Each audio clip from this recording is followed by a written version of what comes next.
वो ज्ञान का प्रकाश रहता है और मोह सब दुख का कारण है। तो यहाँ पर भगवान कहते हैं कि जब कोई रजोगुण में स्थित होता है तो रजोगुण में व्यक्ति का क्या होता है, मोह। और यहाँ पर कहा गया है कि भाई मोह क्या है, जड़ है, सब दुखों की जड़ एक मोह ही है। तो ये रजोगुण वाले व्यक्ति में होता ही है और मोह के कारण ही वो धन संग्रह करता है, जो उसका मन आकर्षित होता है। कोई स्त्री पुरुष के प्रति आकर्षित है, पुरुष स्त्री के प्रति आकर्षित है, तो इसके मूल का कारण क्या है, मोह। तो यहाँ पर भगवान कहते हैं क्योंकि वो मोहित हो जाता है, कभी उसको लगता है। और ये जो धन संग्रह आप और हम कर रहे हैं, आप और हम एक बार विचार करें कि ये धन संग्रह क्यों है, क्योंकि आप और हम जानते हैं, सभी देख रहे हैं, प्रत्यक्ष आंखों से दिखाई पड़ रहा है, क्योंकि ये आंखों से देखी हुई बात है, केवल कानों से सुनी हुई नहीं, कि आप और हमारे साथ 1 रुपए भी नहीं जाना है।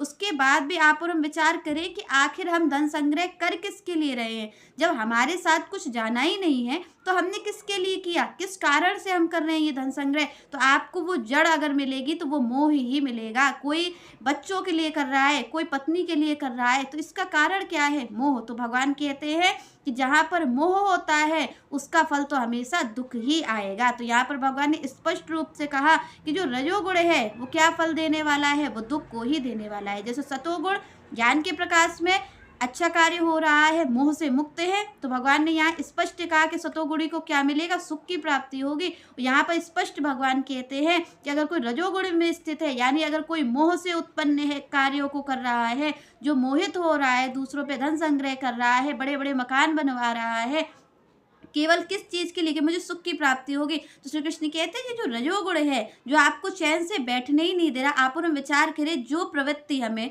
चैन से 2 पल का सुख नहीं लेने दे रही, वो कार्य करवा के हमें कहाँ से सुख की प्राप्ति देगी। क्योंकि आप और हम सोचते तो यही है ना, रजोगुणी व्यक्ति क्या सोचता है कि हम बड़ा अगर घर बनवा लेंगे, अभी हमने छोटा घर बनवाया था, शायद हमें इसलिए सुख नहीं है, बड़ा घर बन जाएगा तो हमें सुख हो जाएगा। पर वो जब बड़ा घर भी बन जाता है उसके बाद भी उसको सुख नहीं होता। किसी को लगता है अभी हम छोटी गाड़ी लिए हैं, बड़ी ले लेंगे तो सुख हो जाएगा। तो आप और हम ये विचार करें कि जब हमें थोड़ी चीज पा करके हमें सुख की प्राप्ति नहीं हुई, वो हमें अपार दुख दे करके चली गई, तो बड़ी चीज अगर हम प्राप्त करेंगे तो वो भी हमें बड़ा ही दुख दे करके जाएगी। तो श्री कृष्ण ने स्पष्ट कहा कि जो रजोगुण है वो क्या है, उसका फल दुख है। यहाँ पर श्री कृष्ण ने तीसरी बात कही कि तमोगुण क्या देने वाला है। तो श्री कृष्ण कहते हैं कि जो तमोगुण है वो बिल्कुल पागलपन देने वाला है, बिल्कुल मूर्खता के कार्य करवाने वाला है।